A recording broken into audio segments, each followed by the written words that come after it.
Hay dos personas.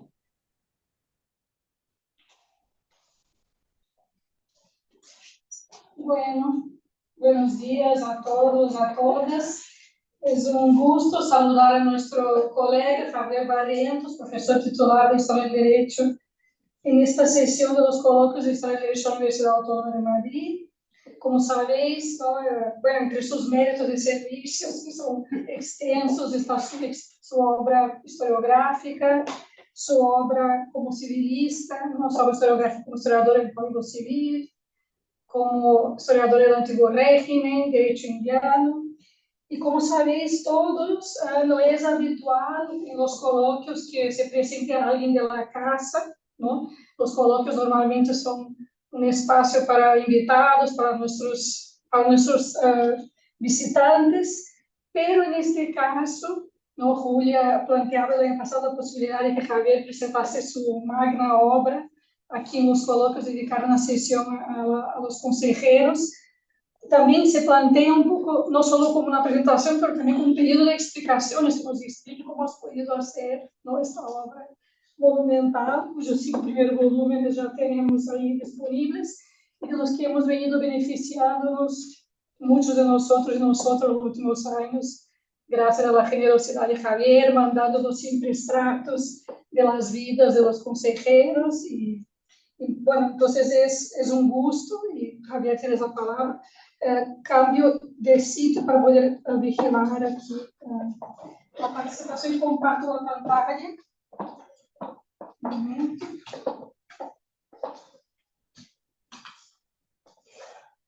Bueno, yo agradezco especialmente a Laura y a Julia esta consideración extraordinaria para compartir parte del trabajo que todos sabéis así, con mayor o menor pesadez mía en estos últimos 30 años, coger fatigado probablemente con mis hombres, y hoy día que ya comienza a aparecer una parte de ellos, pues agradezco muchísimo que sea aquí en casa, en mi casa, donde podamos conversar un poco sobre esto.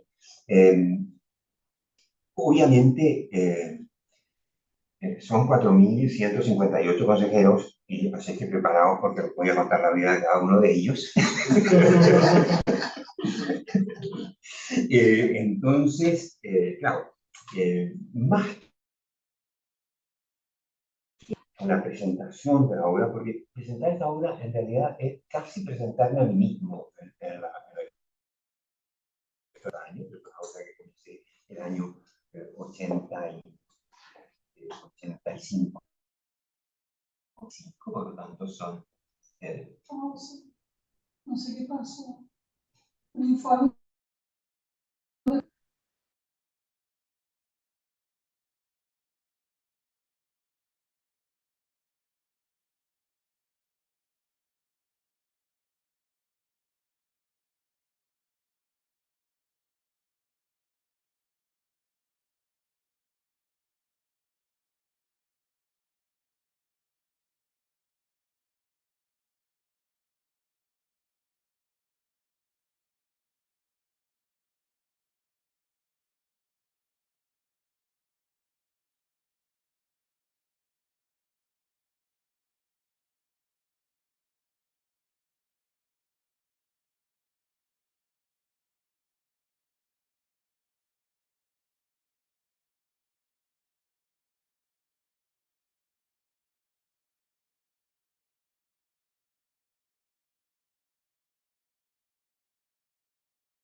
Ahora sí. ¿Se oye? Ahora sí. Vamos. nada, o sea,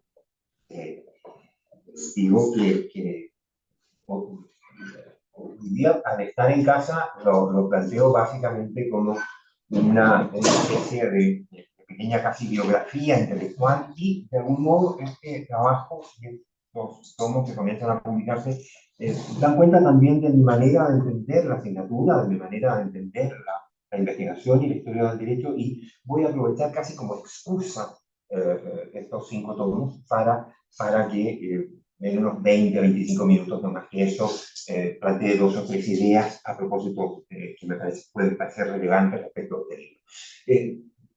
La imagen que está ahí en el fondo es la única imagen que tenemos de un consejo de la monarquía, real. No hay otra. Hay alguna del siglo XVIII, algún grabado completamente imaginario por algún francés o algún flamenco, pero esta es una imagen que mandó pintar León Pinelo cuando estaba en el Consejo de Indias, está en la portada de una oración panegírica a la Virgen Santísima, comillas, postrado el Consejo de Indias ante su venerandísima imagen. Ahí están los consejeros de Indias al costado, de rodillas frente a la Virgen de Atocha, era la Virgen que protegía al Consejo de Indias, la que estaba dedicado, y en su fiesta anual es una imagen de 1620 y pico, no recuerdo exactamente. Es la única que tenemos, que me gusta mucho a mí esta imagen, además porque tenemos allí a los consejeros. Pues bien, la conversación que planteo hoy día solamente sobre cuatro preguntas, o sobre 4 cuestiones. El qué, el cómo, el por qué y el quién. Aquí están las portadas de los 5 volúmenes que ya han aparecido, son más de, cada volumen tiene 1200 páginas aproximadamente, vamos ya por la letra F, y es más o menos un tercio de la obra. Sin más, el qué, como yo soy aristotélico y tomista, el qué es, digamos, la causa formal y la causa material. ¿Qué es lo que hay en estos 5 volúmenes? En estos 5 volúmenes hay 4.158 biografías de consejeros. Ahora, son unas biografías que tienen una cierta estructura. La biografía obedece a una cierta manera de entender la biografía. Ya me referiré a ello un poco más adelante. En todo caso, son biografías que cubren a consejeros que van desde el año 1500 a 1836. La fecha de término es bastante científica, por decirlo así, porque allí se extingue el último consejo de la monarquía, el Consejo de Navarra. 1500 es un año más bien casi arbitrario. He decidido comenzar en el 1500 porque las fechas anteriores o retrotraerlo a un consejo en concreto, como el de Castilla o el de Aragón, en fin, y además porque el tema de cuándo aparece un consejo me parece que es poco relevante para una obra que no trata de los consejos, sino que de los consejeros. Entonces he decidido optar por aquellos consejeros que estaban actuando en el año 1500. A partir de allí están las cuestiones. Pues bien, ahora esas biografías comprenden 4 grandes ámbitos, y ya más adelante voy a explicar. La persona del consejero, la familia del consejero, los méritos y servicios del consejero y la carrera o la línea del consejero. Ahora, son unas biografías que además del cuerpo están acompañadas de notas y de fuentes. En algunos casos las fuentes están transcritas a pie de página, en otros casos en el propio texto. Ahora, no hay un solo dato, salvo que se me haya pasado simplemente, de la biografía que no tenga su correspondiente referencia a de dónde está tomado. Y eso hace que la obra también se vuelva materialmente bastante pesada, en el sentido que cada tomo tiene cerca de 10.000 notas. De esas notas, más adelante me referiré a ello, básicamente, diría que cerca del 80% corresponde a fuentes de archivo. Estos han sido 39 años también de trabajo en archivos españoles, Simancas, el nacional, el de la Corona de Aragón, en fin, europeos, virus, del estado de Milán, de Nápoles, de Sicilia, el estado de Messina, estaba algún tiempo en la British Library, en París también, en Bruselas, en fin, en la Torre de Tombo, en el caso de Portugal, y de archivos americanos. Me he recorrido casi todos los archivos americanos, no he consultado, eso sí, el de Colombia. Y finalmente, estas biografías, que van a formar un cuerpo más o menos de unos 12 volúmenes, concluirán con un último volumen, que es un estudio sobre los consejeros del rey y los consejos. Consejeros del rey y consejos. Ya, en un momento más explicaré por eso. Aquí en esta imagen tenemos a Nicolás Antonio. Aunque es una pintura hecha un poquito después de su muerte, está hecha sobre la base de un grabado que... Vamos a pasar aquí. Si quieres, voy a pasar, o si quieres que lo vaya pasando. Es que, disculpa, yo soy un poco torpe, entonces no había pasado a la hoja, a la imagen siguiente. Y claro, ahí estaban los 5 volúmenes, decía yo que iba a tratar solamente de esos 4 puntos, en qué es esta obra, cómo se ha hecho, por qué se ha hecho y quién la ha hecho. Entonces, pasamos inmediatamente al primer punto y en el qué era lo que estaba explicando. Y ahí yo decía que en la imagen está Nicolás Antonio, es una pintura hecha un poquito después de su muerte, pero sobre la base de un grabado hecho mientras vivía Nicolás Antonio. Y lo he elegido, es fiscal del Consejo de Cruzada, es una imagen poco conocida, y lo he elegido sobre todo porque él está apuntando con su dedo a una pequeña estela donde hay grabado un verso de Juvenal, de una de las sátiras de que la he puesto luego arriba. Nocenda es mensura sui. Ha de ser conocido, debemos conocer nuestros límites. Es una divisa de vida. Una de las cosas que deben ser conocidas por nosotros mismos son nuestros propios límites.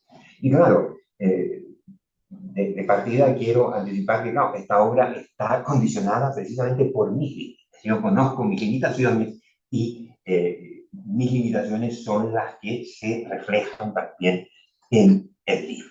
Si podemos pasar al siguiente. En la siguiente filmina. Sí. En la siguiente filmina está Bartolomeo Arese, y es un regente del Consejo de Italia, una pintura muy, muy bonita. No me voy a dedicar a la explicación de las pinturas. En las bibliografías, cada uno de los consejeros que tiene una pintura o del cual conozco algún retrato o pintura, lo menciono, indico dónde está y la intento explicar en su contexto. Ahora, esta obra es una obra sobre todo de preguntas. Y que obedece en parte a mi trabajo y a mi manera también de entender la historia del derecho. Porque esta obra se plantea, ¿qué problemas me planteó de partida? ¿Quiénes son los consejeros del rey? O sea, si voy a hacer una obra sobre los consejeros del rey, ¿quiénes son los consejeros del rey? No, esta pregunta tiene una dificultad práctica, porque a día de hoy no existe un catálogo de los consejeros del rey. No existe. Existen catálogos parciales de algún consejo, en algunos casos solo de alguna época para algún consejo, pero si alguien quisiera hoy día decir, mira, yo quiero saber cuáles son, no lo tenemos. Por lo tanto, había allí un problema porque en la bibliografía no los encontramos.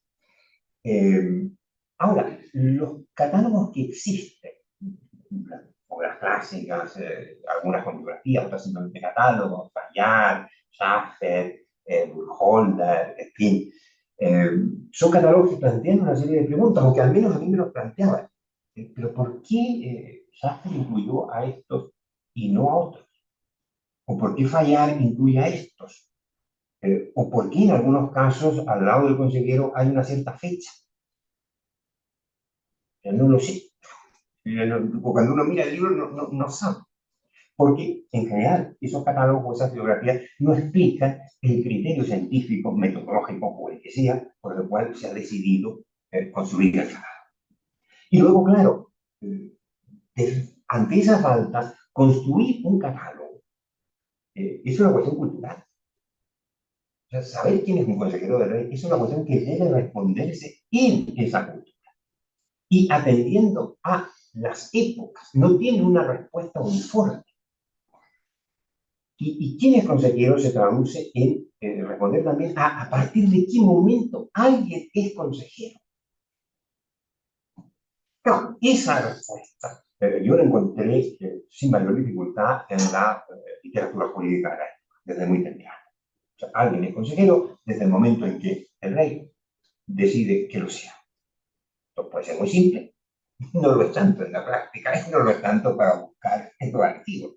Porque esto significa que alguien es consejero desde que la real voluntad se inclina porque ese sujeto lo sea. Por lo tanto, esta obra se convierte en buscar la real voluntad. ¿Dónde la encuentro? ¿Dónde encuentro la real voluntad? Encontrar esos testimonios de la real voluntad. Claro, los archivos son la primera fuente, pero no siempre, porque la real voluntad se manifiesta de manera distinta respecto de distintos consejeros. Hay algunos casos de consejeros en que la real voluntad se puede seguir relativamente fácil porque ella se expresa por la vía de la consulta. Por lo tanto, los mismos registros de cámara pueden servir y me han servido de mucho. En otros casos, no hay consulta. En el caso de los consejeros de guerra, o en el caso de los consejeros de Estado, en el caso de muchos consejeros de cruzada, por ejemplo, o en el caso en alguna época del Consejo de Inquisición. Entonces, a veces no es tan fácil. Ahora, ese es un problema que solucioné, que está anticipado de alguna manera su explicación en la pequeña introducción que tiene el primer tomo, pero que va a estar tratado en definitiva en el tomo final. Es decir, esta es una obra que al que la lea se le va a ofrecer una primera respuesta. Mire, los sujetos que están aquí por esta razón. Y están aquí desde que la real voluntad se inclina. Por lo tanto, si el sujeto muere a los 2 segundos, es consejero. Muere como consejero y por lo tanto está en el cajón. Aunque no haya tenido título, aunque no haya jurado, aunque no haya tomado posesión. Claro, estos 4 momentos, que son 4 momentos muy gruesos, porque dentro de cada uno de ellos hay múltiples momentos, no se diferencian en la obra, en la bibliografía que tenemos. O sea, yo no sé si los consejeros que menciona Schaffer son los que tienen título, los que juraron, los que tomaron posesión. El juramento no es lo mismo, no coincide necesariamente con la posesión. Hay consejeros que juran, por ejemplo, en el caso de los regentes de Italia, juran a veces en Milán y se tardan un año en tomar la posesión en el Consejo de Madrid. No lo sé. En general, en la bibliografía, nadie a mí me ha dicho, mire, yo los incluyo a estos y a estos otros no. Ahora, ¿qué incluir en las biografías? Y yo he decidido, en el punto 3 voy a explicar por qué, pero yo he decidido incluir en las biografías, todavía en este con ese, una serie de datos que tienen que ver con la suficiencia. ¿Por qué la real voluntad se inclina por un sujeto y no por otro? Se inclina por un sujeto y no por otro porque se debe inclinar por el que es suficiente. La palabra suficiencia es una palabra clave. Y claro, ser suficiente implica ser suficiente en el cuerpo y en el alma. Y eso nos lleva a tener que averiguar cuáles son las características y las cualidades del cuerpo y cuáles son las características y las cualidades del alma que se exigen como culturalmente necesarias para que un sujeto sea suficiente para conocer. Por eso es relevante un retrato. Porque, y hay a propósito de muchas biografías que hasta el sujeto, pues algo que he contado esta historia en algún momento, o sea, hasta el sujeto no se le nombra presidente del Consejo de Castilla porque tiene pequeña persona, que era muy bajo de tamaño, a otro porque es muy gordo. Y cuando un consejero es gordo muere a risa, o si es muy flaco, porque los flacos son airados. En fin, por eso es importante saber cómo era físicamente.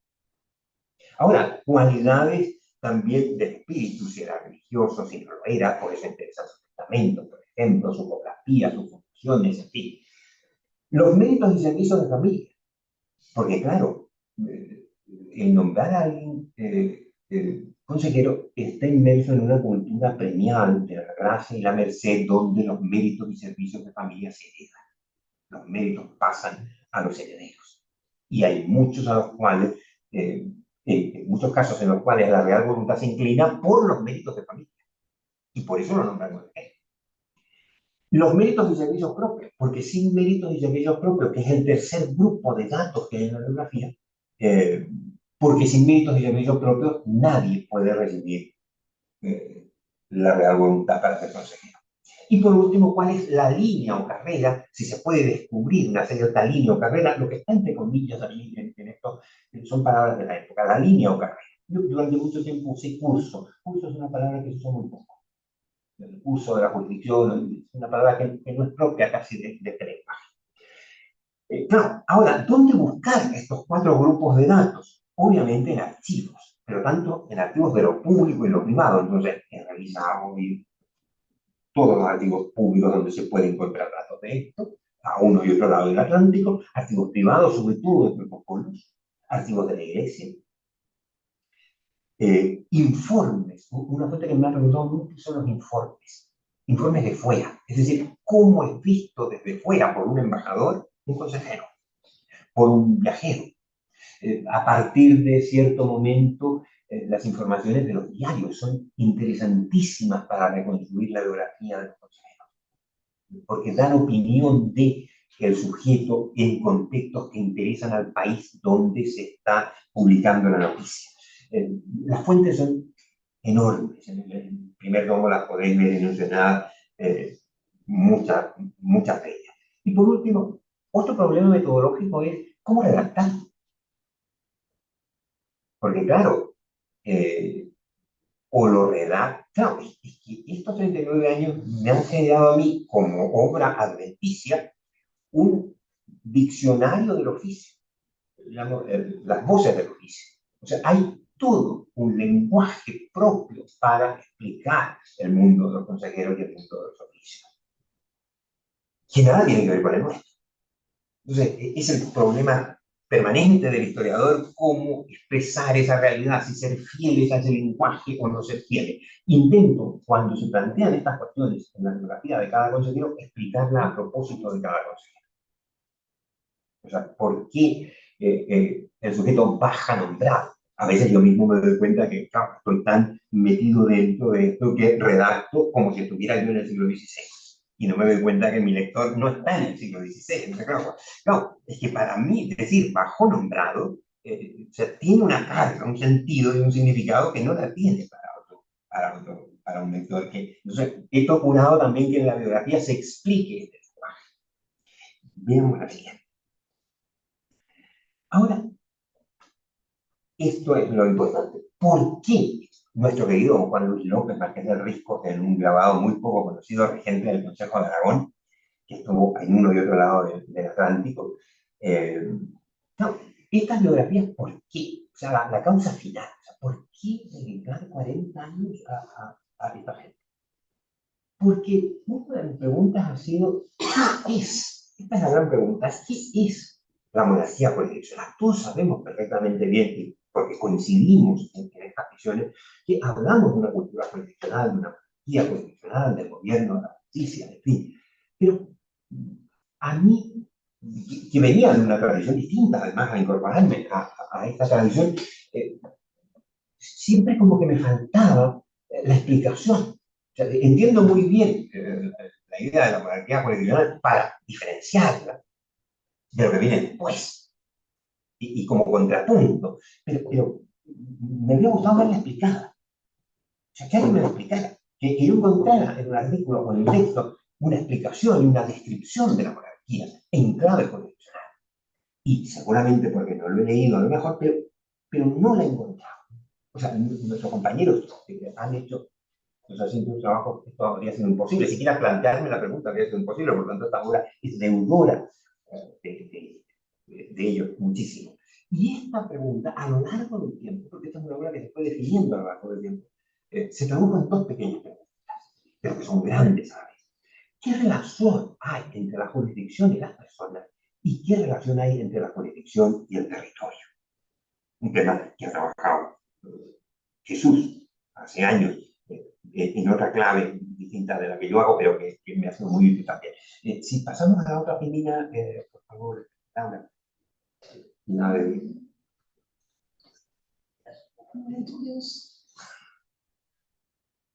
Ahí. aquí tenemos a un consejero del Consejo de Flandes y Borgoña, Peter Rose. No, este tema de los consejeros no se puede sino explicar y entender leyendo a Bartolo. Bartolo siempre va. Todo lo que viene después son variaciones sobre Bartolo, básicamente. Y por lo tanto yo aquí voy a seguir la lógica de Bartolo y en la lógica casi de la época. Bartolo se pregunta, como lo sabemos perfectamente, no me detengo en ello, ¿qué es la jurisdicción? Y la jurisdicción es potestas. Me quedo en potestas porque en un lugar determinado Bartolo se queda en potestas. Y a propósito de preguntarse que la jurisdicción ya potestad, se pregunta, ¿es que el oficio es lo mismo que la jurisdicción? Jurisdicción y oficio son lo mismo. Y se responde, sí, son lo mismo. Cuando yo leí eso hace muchos años no entendí qué quería decir. A lo largo del tiempo y trabajando en mis consejeros me fui dando cuenta. Jurisdicción y oficio son lo mismo. Y claro, luego Bartolo se pregunta, pero ¿cómo es que la jurisdicción y el oficio son lo mismo? O sea, ¿por qué son lo mismo? ¿Por qué son lo mismo? Y entonces él ahí dice que el oficio se puede considerar de dos maneras. El primer modo dice, cuando uno considera el oficio como no coherente a la persona. No hay palabra en castellano que defina el verbo coaere. Adherir podría ser, pero tiene otra significación. No es inherir tampoco. Pero, primer modo, si uno considera absoluta y principalmente el oficio, dice, como si considera el oficio de príncipe, el oficio de rey. Allí el oficio es considerado con independencia de la persona. Por lo tanto, acabará diciendo, cuando yo digo, y aquí lo dice, cuando digo oficio, denoto principalmente a la persona y de manera secundaria a la jurisdicción que está en la persona. Por el contrario, cuando digo jurisdicción, digo principalmente a la jurisdicción y secundariamente a la persona. Por lo tanto, hay una manera, cuando uno considera el oficio como categoría, la puede considerar como una diversa manera de hablar simplemente de la jurisdicción. Si yo digo jurisdicción, estoy pensando en la jurisdicción y secundariamente en quien la ejerce. Cuando digo oficio, estoy pensando en quien ejerce la jurisdicción y secundariamente en la jurisdicción. Pero también dice, hay otro modo de considerar la jurisdicción. Perdón, otro modo de considerar el oficio. Y ese otro modo es considerarlo como adherente a la persona. Y aquí dice, lo único que interesa saber es que cuando yo considero que la jurisdicción está en la persona, jurisdicción y persona son distintas, pero son distintas solo como lo son el acto y la potencia. Porque la jurisdicción es potestad y el oficio es ejercicio de esa potestad. Por lo tanto, el oficio es la jurisdicción obrante, la jurisdicción actual. Y por eso, de ese pasaje tomará Bartolo luego, de esa frase que yo he usado muchas veces, y dice, cuando hablamos del oficio, estamos diciendo que la jurisdicción está en un sujeto animado, está animada. Por otra parte, utiliza la imagen de decir, así como una es la potestad de hablar, la facultad de hablar, y otro es el hablar, así es la jurisdicción del oficio. Por lo tanto, a mí, estas lecturas de los juristas, que luego yo iba viendo comprobado en los archivos y en los datos, me mostraban que estudiar la jurisdicción era estudiar el oficio, y estudiar el oficio era estudiar la jurisdicción. Y si esto era así, me parecía que estaba pendiente la idea de hacer una explicación de la monarquía jurisdiccional en clave de oficio. E incluso una propia explicación de la monarquía en clave de la jurisdicción. Luego, casi por ociosidad, dije, claro, cuando uno mira, sobre todo cierta bibliografía, y me explican la monarquía, no en clave jurisdiccional, me la explican en clave territorial. Y me hablan de administración central, en fin, y me dice, en aquella época incluso estudié alguna vez, o sea, es como si estuviera dividida la monarquía en virreinatos, gobernaciones, corregimientos, en fin, o sea, o sea no, esa explicación territorial me parecía a mí, con la primera pregunta resuelta, o sea, me parecía difícilmente compatible. O sea, ¿cómo explicar una monarquía jurisdiccional que es del oficio y que es de la persona en una clave territorial? Pero claro, necesitaba ver si los juristas también, qué lugar le daban al territorio. Entonces, claro, hay una cuestión que Jesús la ha tratado particularmente, pero en clave, sobre todo, de cuando la jurisdicción se ejerce fuera del territorio. A mí me interesaba saber qué papel tenía la jurisdicción en relación con el oficio y eventualmente el territorio. Y en la siguiente filmina está esta de Gatti y Laura. O sea, cada sujeto de estos tenía un destinatario. Consejero de Portugal, en realidad, presidente del Consejo de Portugal, Fray Alejo de Menezes. Muy portugués la imagen que he elegido para una obra portuguesa, además, muy bonita. Hay también toda una historia singular respecto de la iconografía. Claro, y Bartolo se plantea también este problema, los juristas posteriores sobre la base de Val, todo lo van a seguir planteando. Entonces, dice, mire, lo primero que hay que saber en este tema, ¿la jurisdicción adhiere o no al territorio? ¿Está o no está en el territorio? Y dice, mire, lo primero que debe saber, primero, como declaración, o sea, como punto de partida, o sea, sin esto no puedes entrar a estudiar este tema, es que no es de necesidad que la jurisdicción esté en el territorio. Ese es el punto de partida. O sea, sin eso, nadie puede plantearse la cuestión del territorio en clave de pacto y en clave de jurisdicción. La jurisdicción no es algo que por necesidad tenga que estar relacionada con el territorio. Y luego, dice, sin perjuicio de esto, hay quien dice, Guillermo, sobre todo un canonista, de hecho, pero uno sí podría consentir en que la jurisdicción esté en el territorio de manera pasiva, así como las servidumbres lo están en los predios.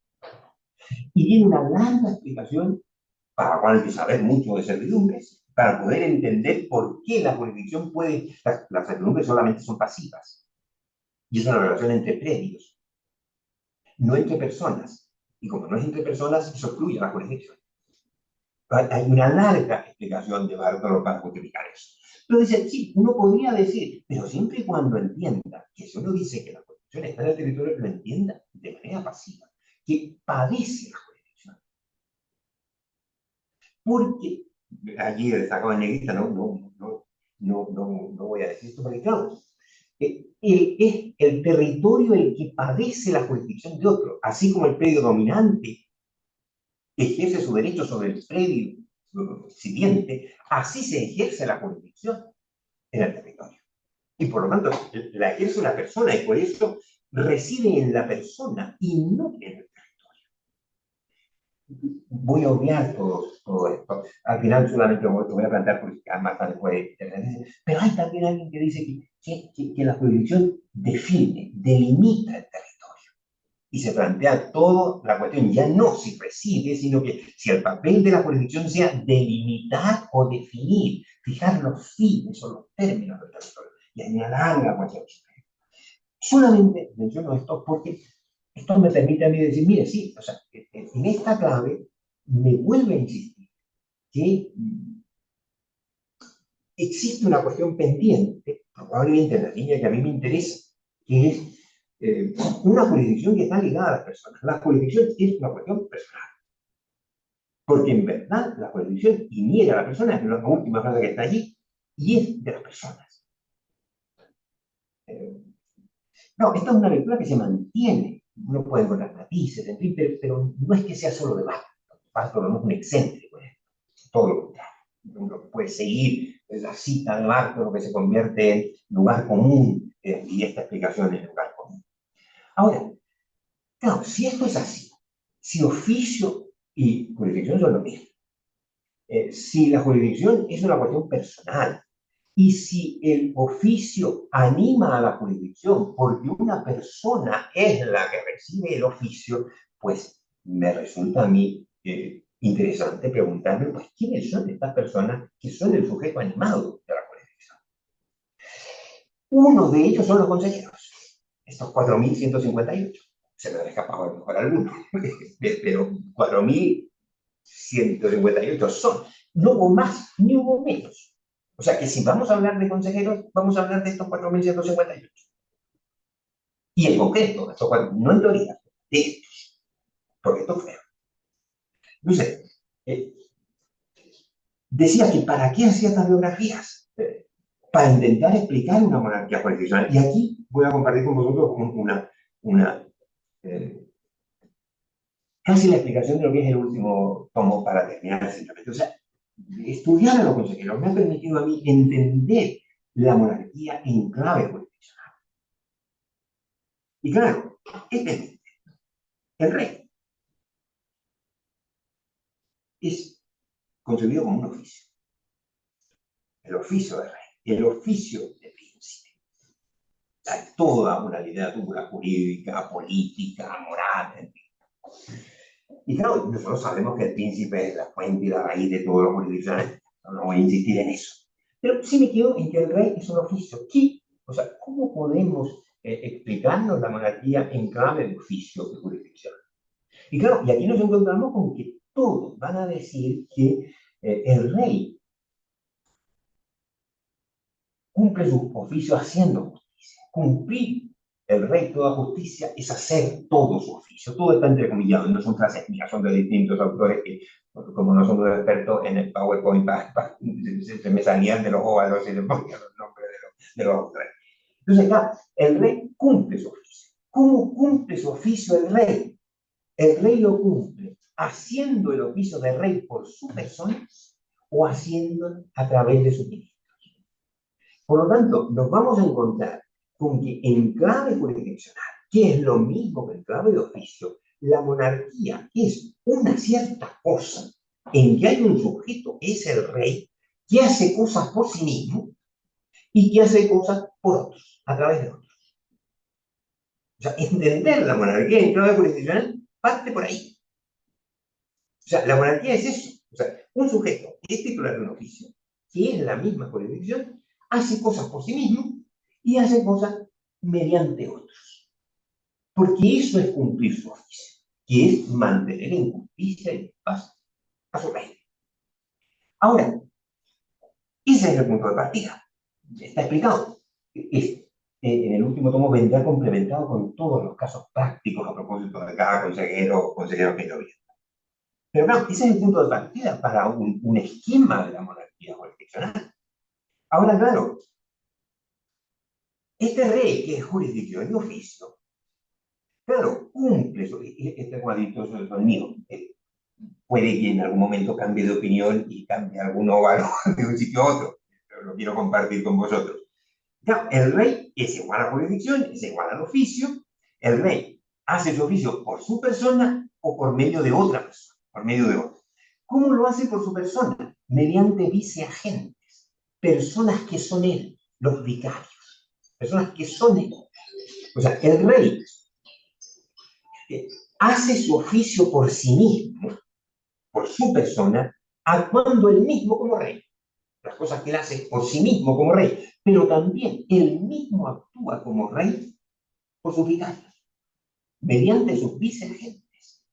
Entonces, en una monarquía nos vamos a empezar a ver que hay una parte de esa monarquía que se explica por un rey que obra por sí mismo en una serie de ámbitos, personalmente, y que en otros ámbitos obra también por sí mismo, pero mediante alguien que hace sus veces. Y ese que hace sus veces puede ser una persona reunida en un cuerpo o una persona que actúa por sí misma. Porque los consejos, no todos, algunos son vicarios del rey. Entonces, cuando un consejo, o sea, un consejero solo, no es vicario del rey.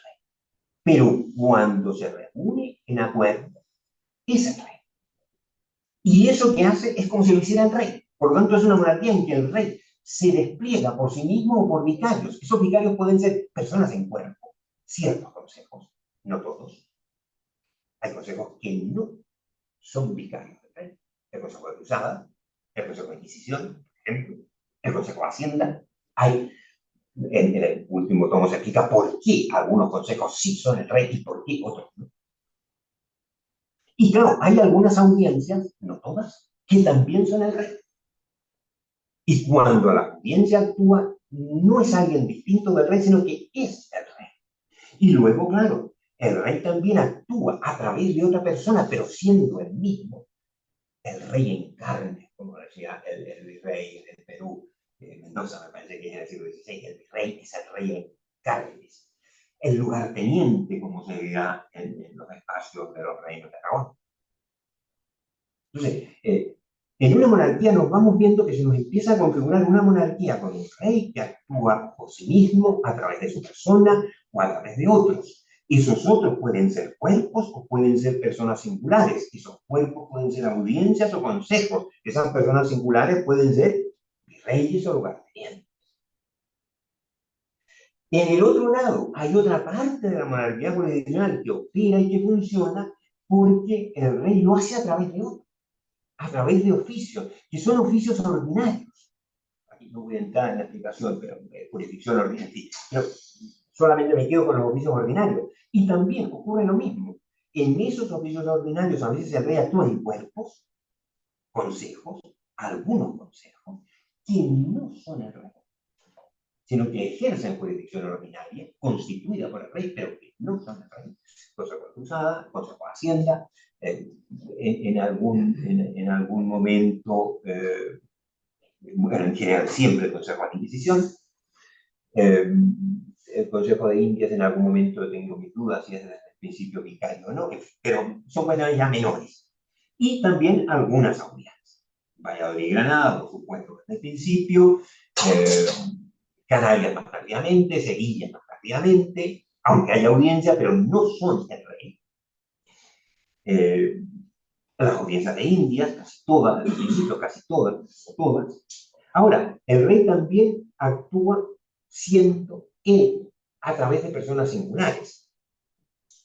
Perdón, sí, perdón, no siendo él aquí cuando actúa por otro, cuando actúa por otro en cuerpo, por audiencias que no son él, y actúa por otros que tienen jurisdicción ordinaria, pero que no actúan en cuerpo, sino que por sí mismos. Y aquí encontramos todo el despliegue de gobernadores, corregidores, en fin.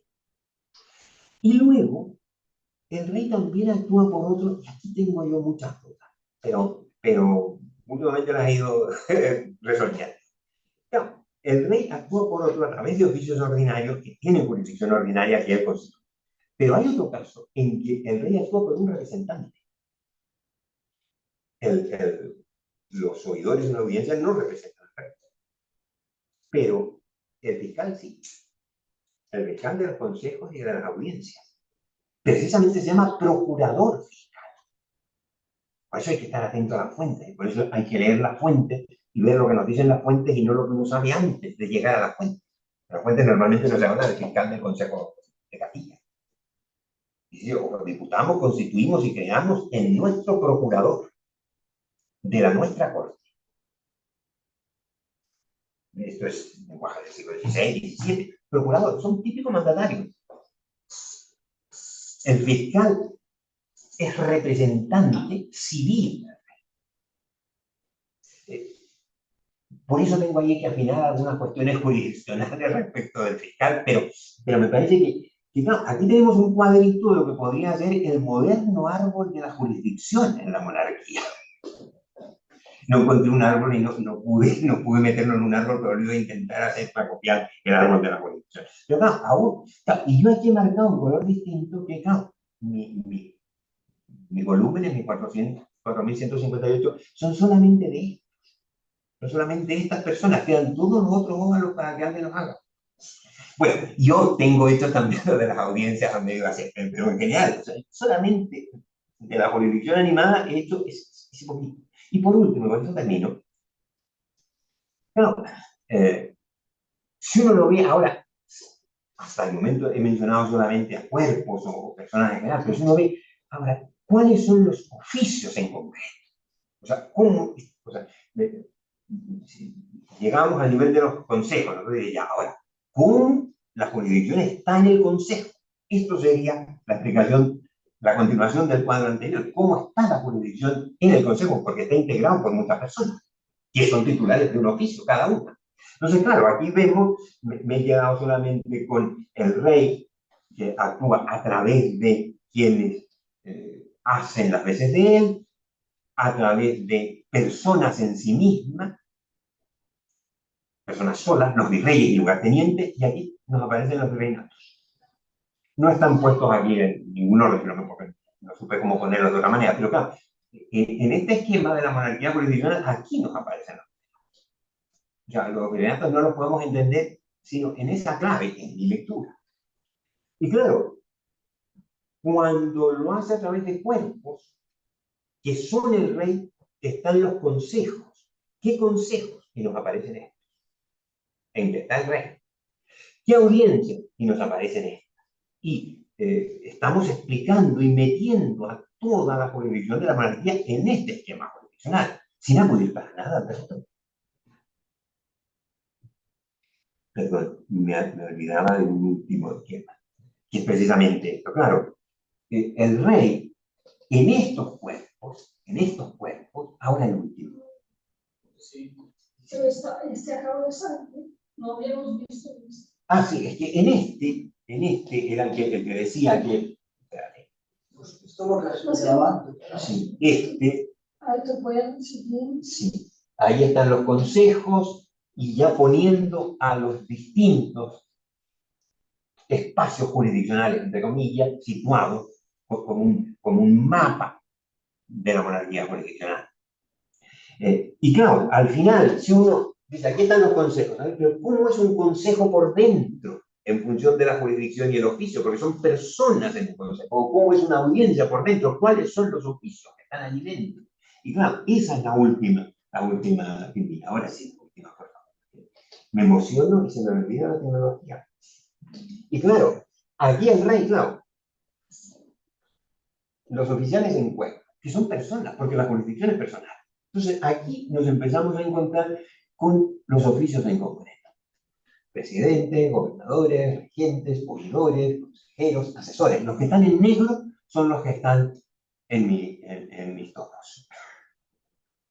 Y luego alcaldes de casa y corte, alcaldes de la Corte Mayor, en el caso de Navarra, el teniente de justicia de la Corte de Justicia de Aragón, está con un asterisco porque solo a partir de cierto momento, antes no es de justicia real, oidores, jueces de corte en las audiencias tradicionalmente llamadas las audiencias de los Habsburgo en la Corona de Aragón, alcaldes del crimen, jueces de apelación, ayer mencionábamos que hay jueces de apelación en distintos sublados, jueces letrados, los de la Casa de la Contemplación, jueces letrados durante muchísimo tiempo, no son oidores, jueces letrados, oidor de la Contaduría Mayor de Cuentas, o de la Contaduría Mayor de Hacienda, oidor de contos en Navarra. Aquí nos empiezan a aparecer los oficios que forman los cuerpos.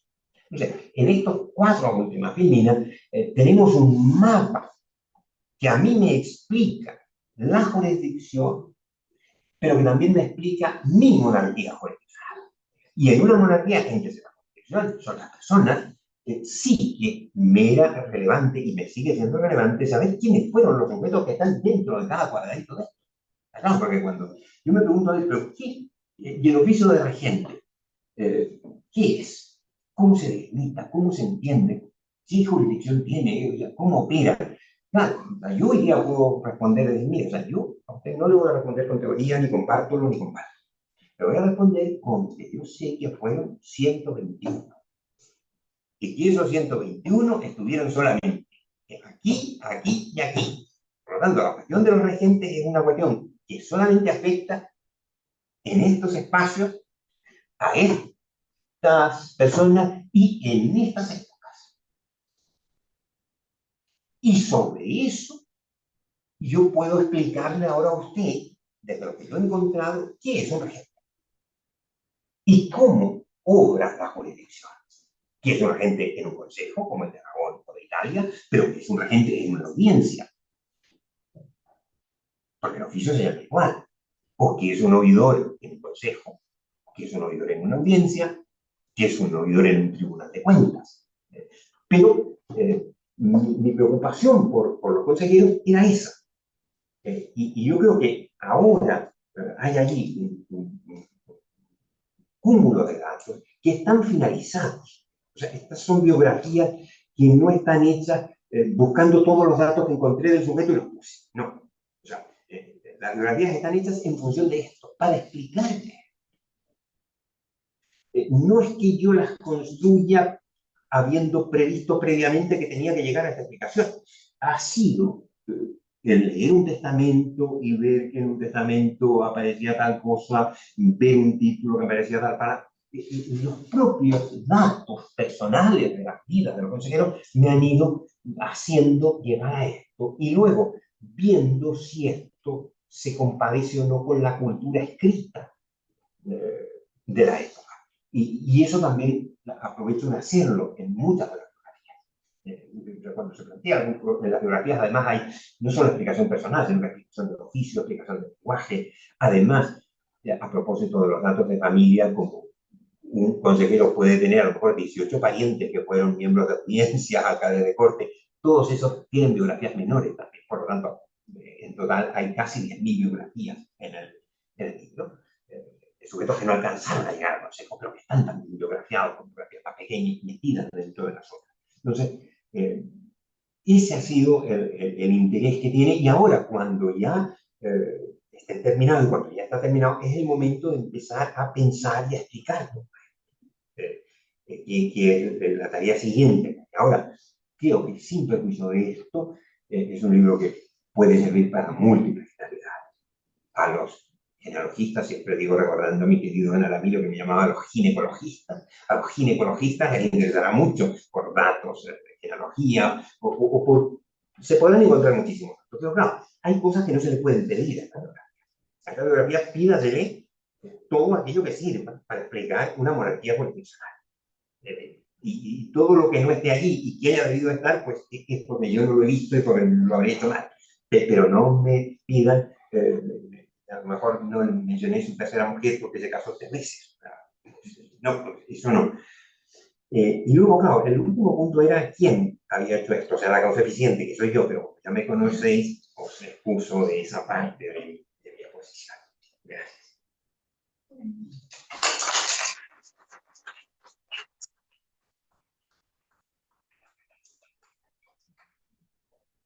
Bueno, muchísimas gracias, Javier. Fantástico escucharte, un gusto. Podemos seguir aquí, seguir sabiendo de los otros. Hay 4.000 sujetos ahí para contar. Bueno, abrimos el turno para preguntas, comentarios. ¿Alguien quiere algún consejero? Queremos saber la lista. Queremos saber la lista de negros que te han ayudado a hacer todo esto, porque si no. O pensar, o que nos expliques cómo has podido hacer eso. Personalmente. A ver, es una obra que yo diría que en un 99,99% la he hecho personalmente.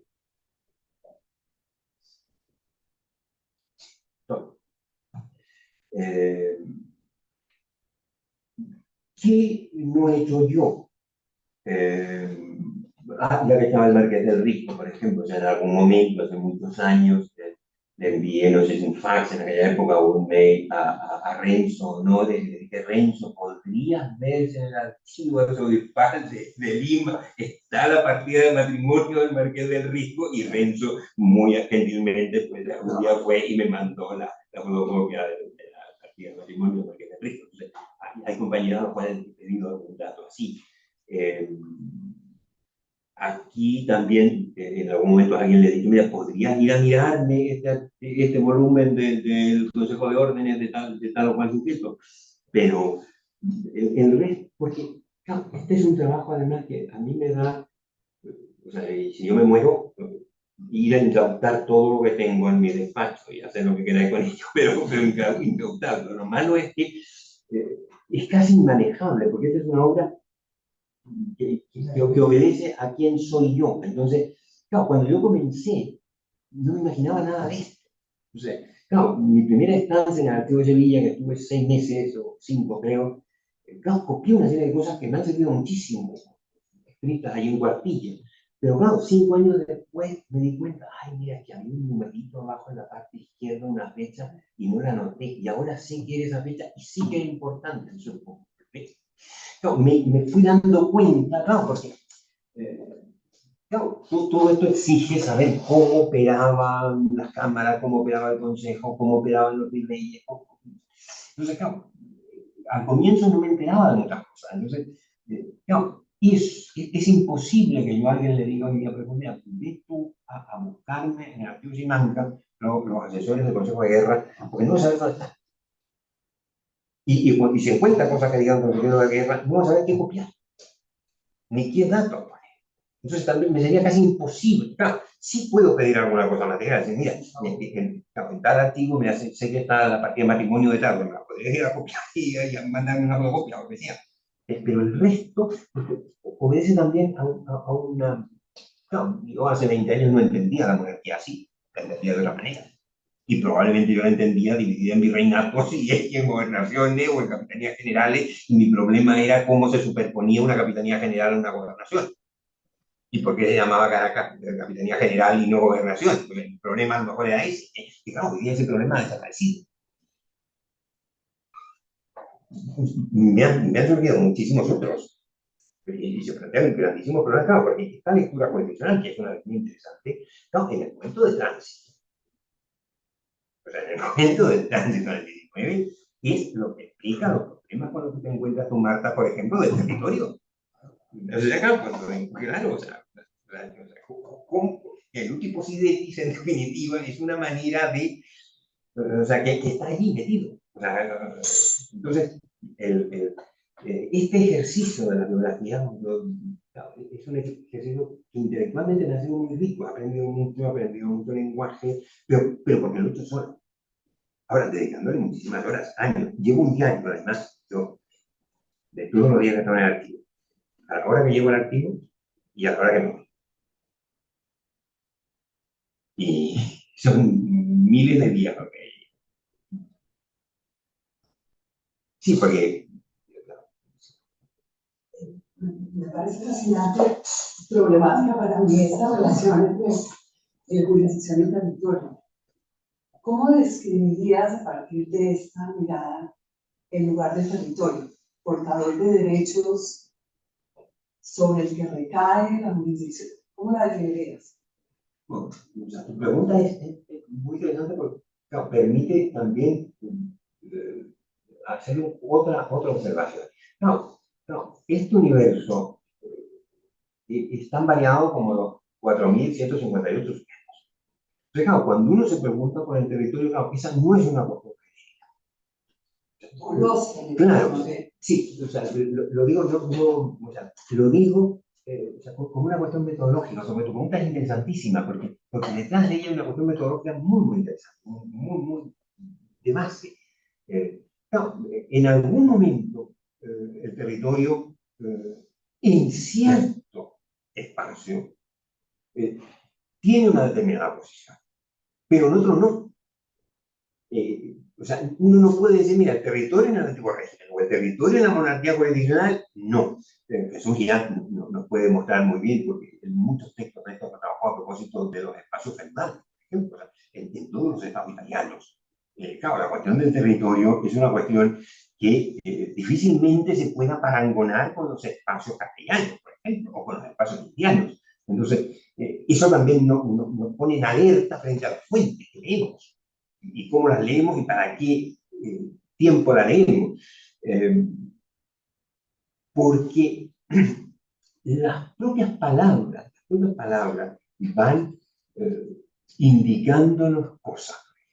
Yo no podría darte una respuesta general, o sea, te podría decir, mira, a ver, tú me preguntas, territorio en Aragón, siglo XVI, antes de 1591, por aquí va.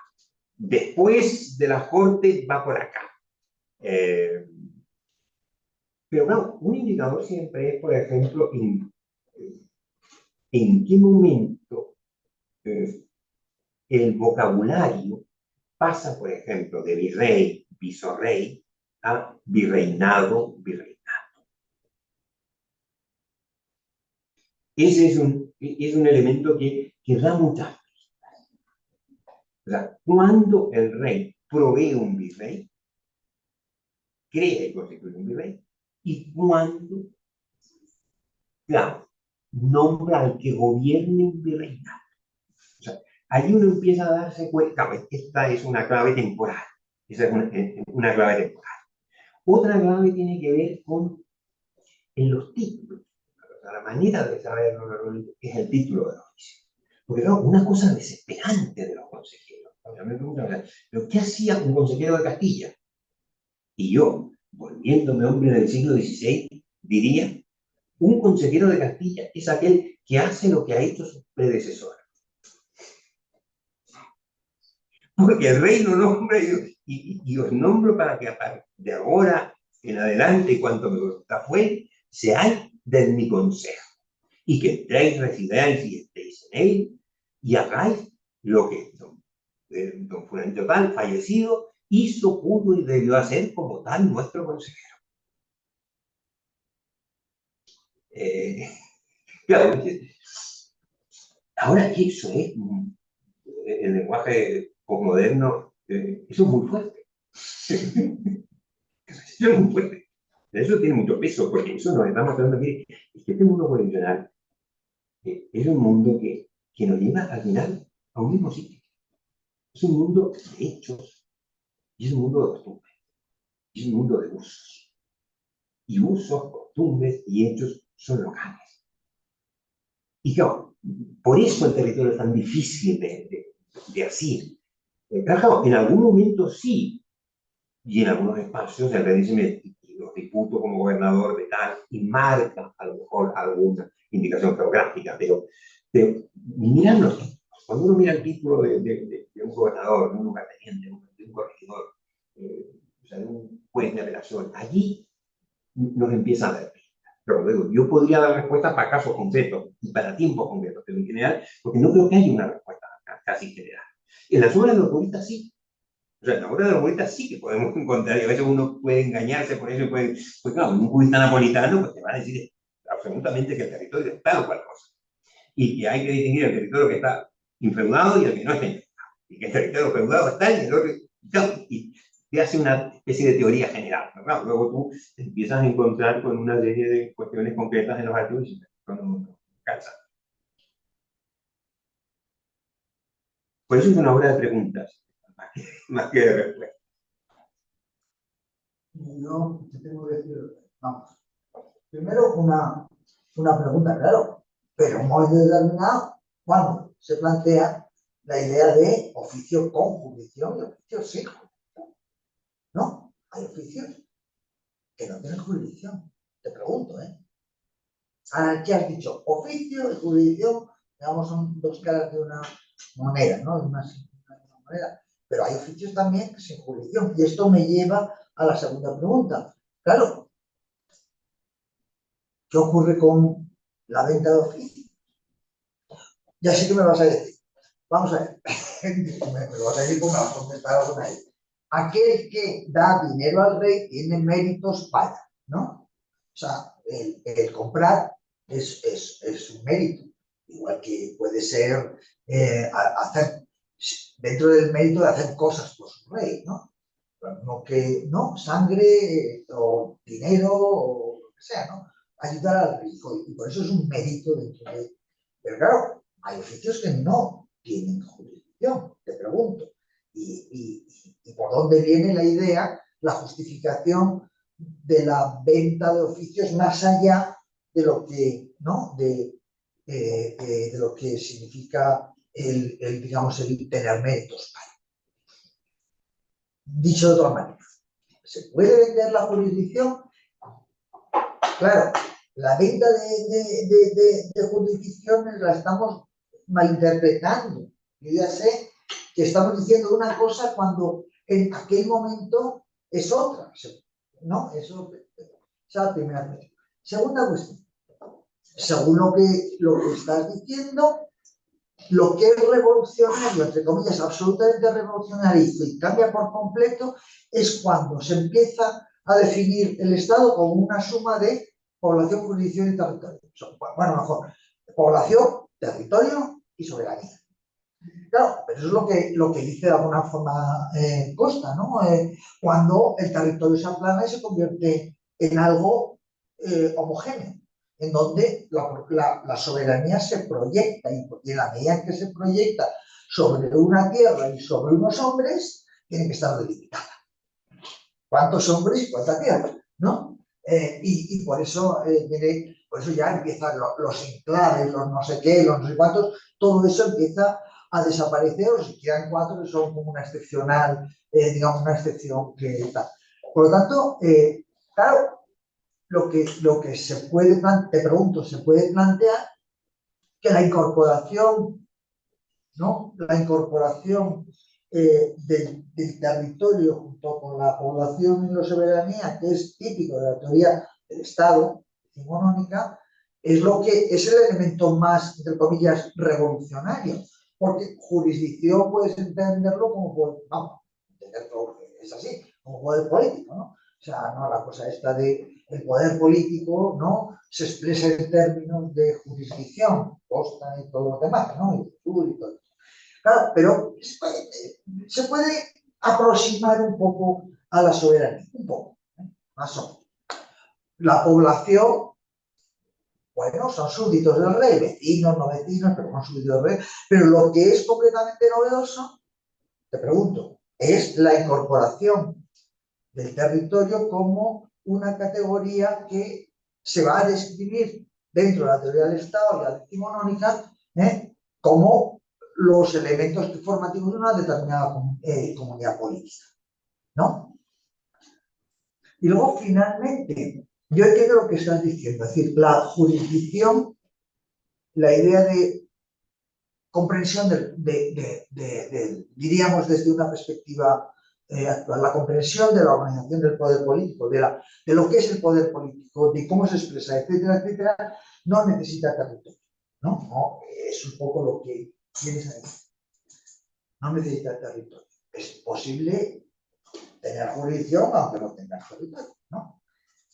Pero la pregunta es, aunque eso es así y te entiendo perfectamente lo que quieres decir, de hecho van a necesitar territorio, van a necesitar determinar, van a necesitar, porque si no, ¿quién va? Toda esta otra palabrería a prevención, a no sé qué, a no sé cuánto, no tendría sentido, ¿no? Te pregunto.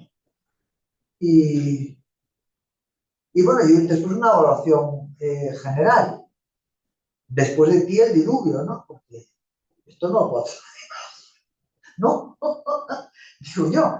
Y me viene una reflexión que venía un poco a cuento de lo que vimos ayer. Y es que sin erudición no hay historia. Sin erudición no hay historia. Hay otra cosa, hay teorías, hay no sé qué, pero sin erudición como esta no hay historia.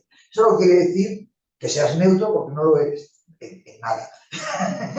En nada. Pero sin erudición, esa erudición además determinada, explicada, determinada metodología, no se puede hacer historia. Entonces es una historia que pasa. Al final, Feliciano va a tener razón, ¿no? Las teorías pasan, las listas permanecen. Bueno, nada más, muchísimas gracias, Javier, porque de verdad, es un auténtico lujo tenerte aquí. Y bueno, yo entiendo además que vivas en Zaragoza. Lo entiendo perfectamente. ¿Cómo vas a venir a vivir en Madrid si puedes vivir en Zaragoza? ¿No? Pero de verdad ha sido un lujo tenerte aquí entre nosotros. A ver, bueno, gracias, lo has sacado. En Zaragoza también se vive una cosa que yo pensé que estado menos jurisdiccionalmente sujeto al rey. A ver, como una cuestión general,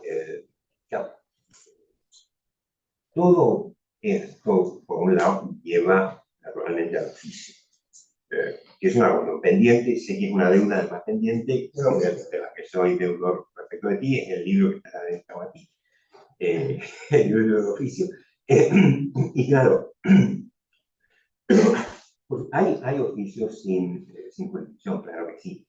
Pero claro, eso exige explicar una cuestión muy simple. El oficio es una categoría moderna genérica. Entonces, claro,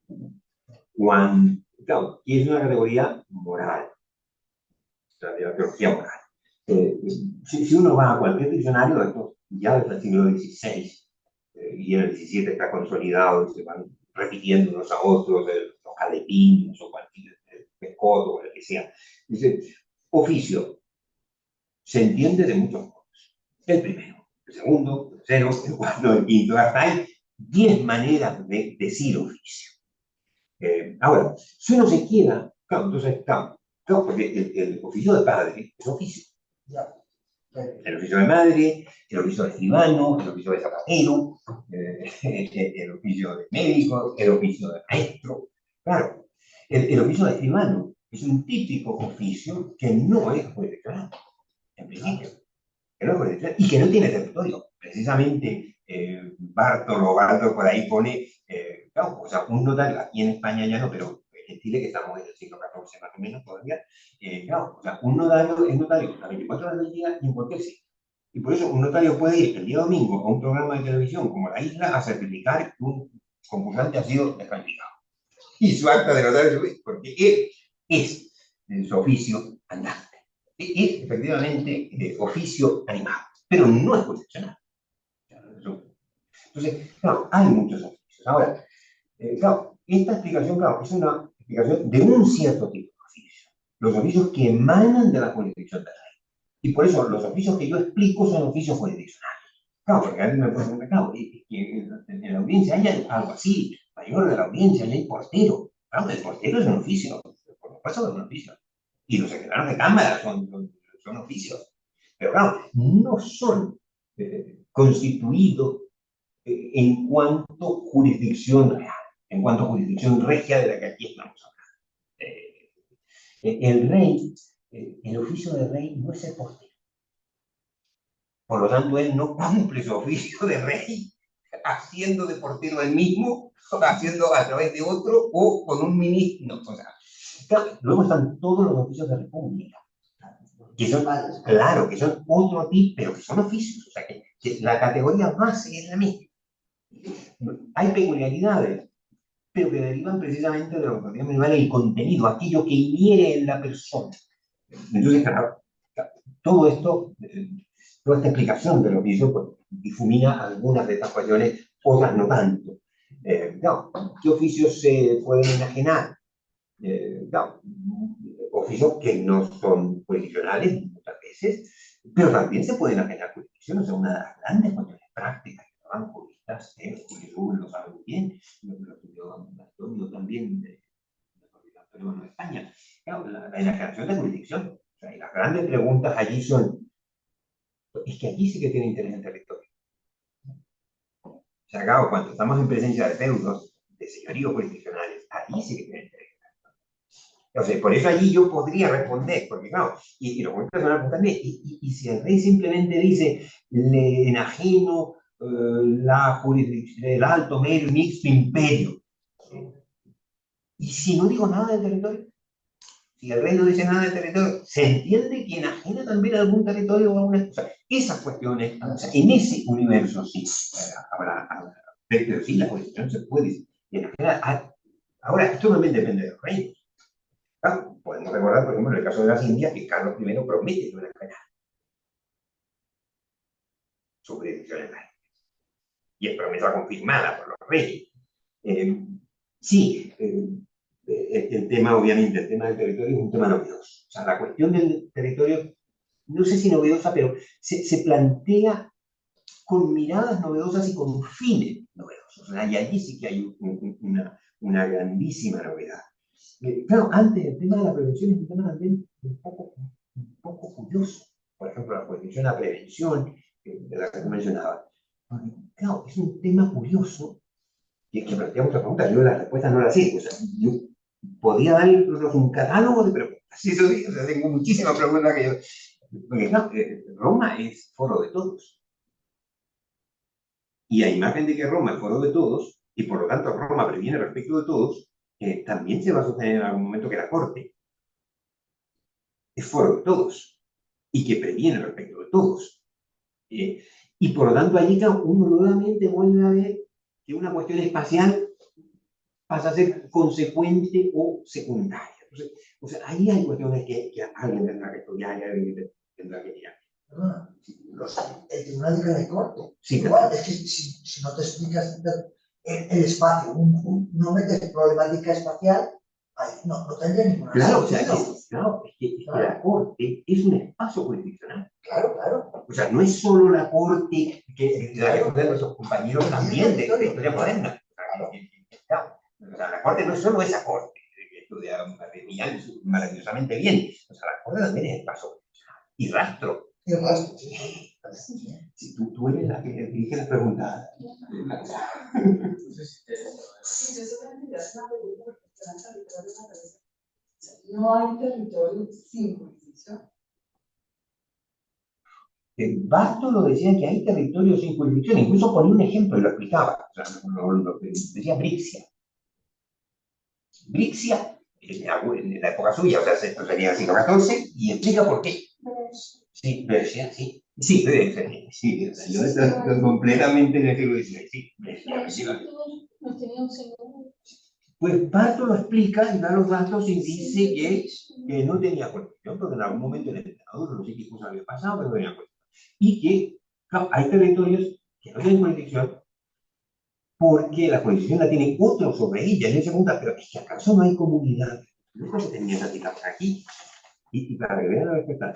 Claro, pero no se ve que la jurisdicción determine el territorio. Unos dicen que sí, pero dice, di tú, certiques tú, pero di tú, que aquí no adhiere el territorio, no adhiere la jurisdicción al territorio. Pero entonces no es que vemos algunas ciudades y algunas villas que tienen jurisdicción y por lo tanto delimitan su territorio. Responde, no. No es que el territorio tenga la jurisdicción, sino que es el pueblo de ellas, porque son personas representadas las que tienen la jurisdicción. Y por eso ellas tienen esta potestad. Y luego, y en verdad, bueno, o sea, siempre le buscan, pero claro, ponen una serie de ejemplos de casos en los que hay territorios en los cuales no hay jurisdicción, ni siquiera pasivamente, lo cual es muy curioso. Pero eso se da de chufas con la idea de ningún territorio sin señor. Es una persona funda. Sí, sí. Gracias. Bueno, enhorabuena. Llega tarde, tenía una revisión horrorosa, pero enhorabuena y además, pues, muy modestamente me solidarizo con ese tipo de trabajos a mí solo se me ocurren hacer trabajos que exigen un montón de tiempo de archivo, pero una distancia evidente sideral respecto de esta máquina y magnífica obra que te ha llevado tanto tiempo y sobre todo un esfuerzo individual. En ese sentido me solidarizo con este tipo de a una distancia, no digo sideral, respecto a lo que has hecho. Y una pregunta que tiene que ver con eso que planteaba Marta, que preguntaba entre oficios nobles, mercenarios y toda la categoría de oficios de esas economías larguísimas que llegamos al escribano o a los porteros. No sé si la dicotomía más significativa no es tanto esta, sino que tiene que ver con algo que también has introducido en tu exposición, con algo que te sugería una duda, claro, del representante del rey, el procurador, y supongo que estará en el texto, ¿no? Pero un poco también eso me remite a la dicotomía entre oficial y comisario, esa dimensión comisarial del que también hace presente al rey, pero no ya como oficio, y quizá tiene que ver con el hecho de que es para un solo asunto y que no tiene esa concepción de patrimonialización, aunque no se venda, del oficial respecto de su propio patio. No sé si si introduces esa variable o esa dicotomía también para definir lo que es un oficio como ajeno, como oficio como vinculado a la persona y en este caso también a su patrimonio, algo que no puede hacer evidentemente el comisario, aunque sí el comisario también representará y especialmente en unas dicotomías que se van a ir estrechando y problematizando a partir del siglo XVIII, no tengo en el XIX, y sobre el XIX y sobre la prevención. Yo lo conté en algún momento en el libro, ¿no? De cómo en el siglo XIX lo de la prevención, que se entendía el que prevenga, claro, entre dos jueces que tienen el mismo espacio y el mismo grado de jurisdicción, pero distinto origen del nombramiento. Uno, porque es la justicia natural de que todo territorio, pero en ese sentido, en el sentido de Baldo, el de omnes populi, todo territorio, porque representa esa comunidad república perfecta, sin hacer caso de la Ratio Imperii, tiene la jurisdicción frente al juez mayor. Si son iguales jueces en igual grado, pero con distinto origen, pues el que primero empieza a conocer el asunto, ¿no? Como dos jueces de Plata Castilla. Frente a esa idea de la prevención, ya sabes, la del 19 que dice, no, prevención quiere decir desarrollar funciones de carácter preventiva. Ya eliminas todo rasgo jurisdiccional y lo terminas convirtiendo en algo policial, ¿no? No, ese tipo de cambios en las definiciones que están preocupados o veo en este texto, yo creo que pueden también enriquecer la que me parece muy inteligente y muy brillante el acercamiento a esta consideración del oficio, más vinculado con personas, cuidado, con personas, y haces bien, ¿no? No he visto las biografías, con personas que no son carne ni sangre, sino que son fundamentalmente representaciones, personas por sí o por otros, sí, pero siempre estamos hablando de conceptos de dignidad, de apariencia y no de carne ni de sangre ni existencia biológica, como el territorio no es topográfico. No es topográfico, pero como apunta bien Marta, hasta el siglo XIX. Y en el siglo XIX será topográfico. Ese es la gran diferencia, ¿no? O antes, en el siglo XVIII será topográfico. Ya nos interesará no una construcción del territorio imaginaria, sino que la que tiene que ir detrás también rellenar los espacios y no definir un espacio como aquí están los leones y de esto no me voy a ocupar porque no tiene, ¿no? Pero un poco era llamar la atención sobre esa dicotomía oficial-comisario y sobre los cambios etimológicos también en prevención, ¿no? Pero agradezco muchísimo porque no, como todas estas cosas también son una manía, y si a uno no lo decía, uno estaba hablando de esto todos los días, o sea, como un puñado, ¿no? No, porque me permite tu pregunta contarle un problema en el que estoy para el último libro.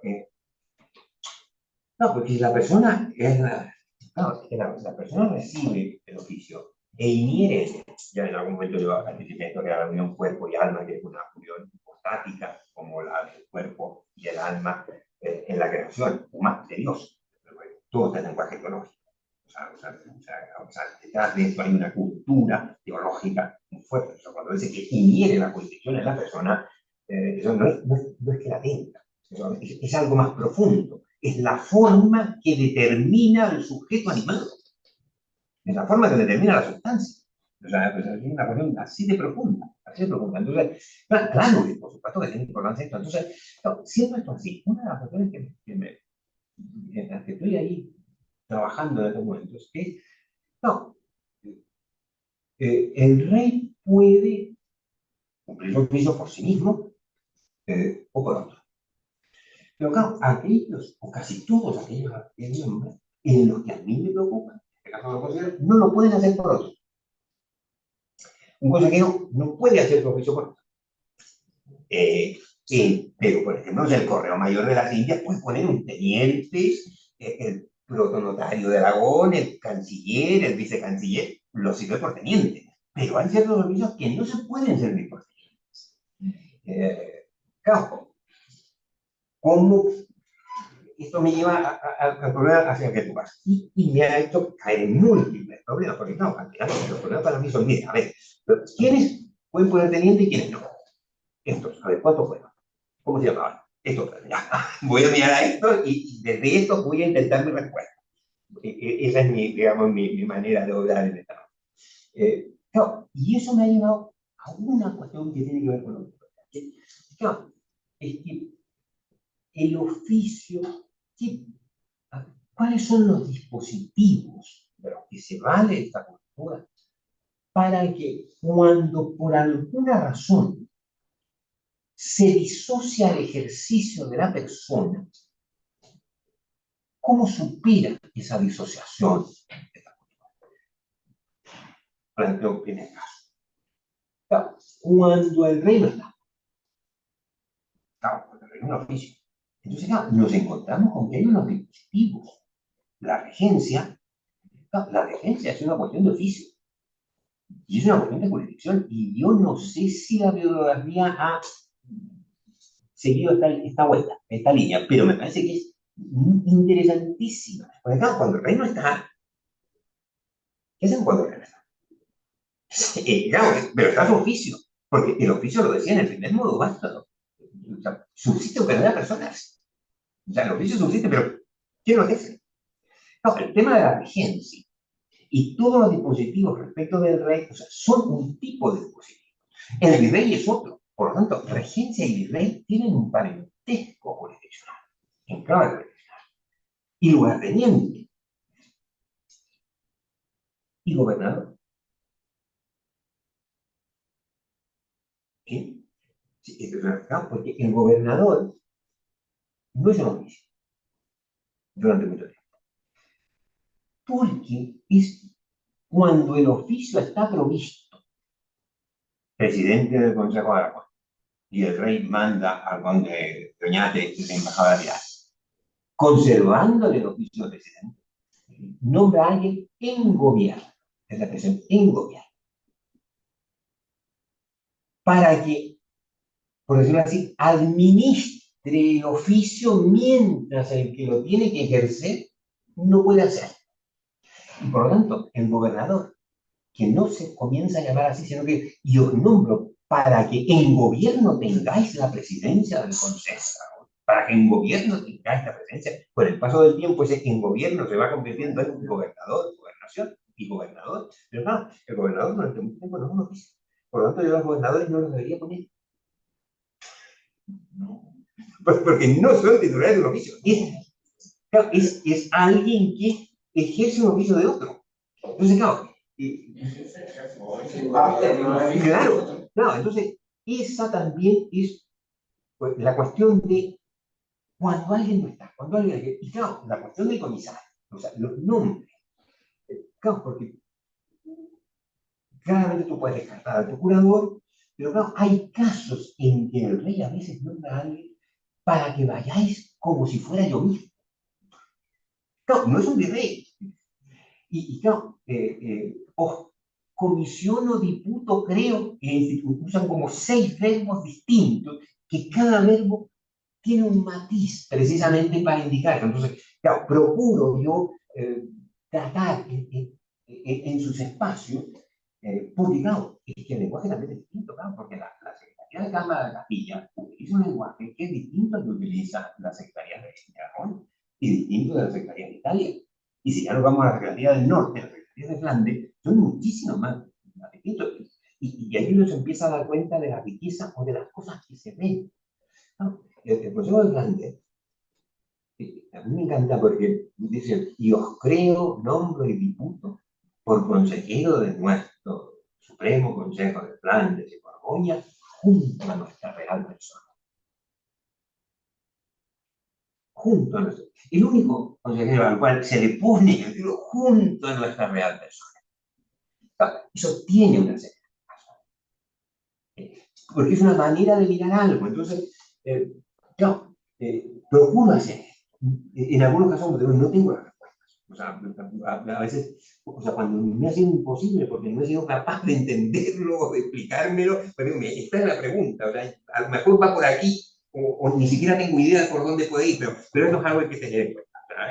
O sea, trato de ir también dejando ahí las cuestiones que obviamente, con eso puse a Antonio, a Nicolás Antonio en la primera foto con fotografía con el verso de Marcial. Lo primero que tenemos que conocer son nuestras limitaciones. Y yo tengo muchísimas, y hay muchísimas cosas que todavía no entiendo. Y el tomo último que estoy escribiendo es un tomo que cuesta mucho, porque se me escapa, o sea, se quiere escribir solo. Y yo trato, y se quiere escribir solo, y a veces yo no soy capaz de seguir. Entonces me has dicho consejero de Flandes y Borgoña. Y Borgoña, sí. Bien, ahora te pregunto, ¿qué ocurre con aquellos títulos, en este caso, en donde, digamos, Borgoña no teníamos jurisdicción, creo yo, ¿no? La habíamos perdido porque habíamos perdido de Borgoña. ¿Qué ocurre?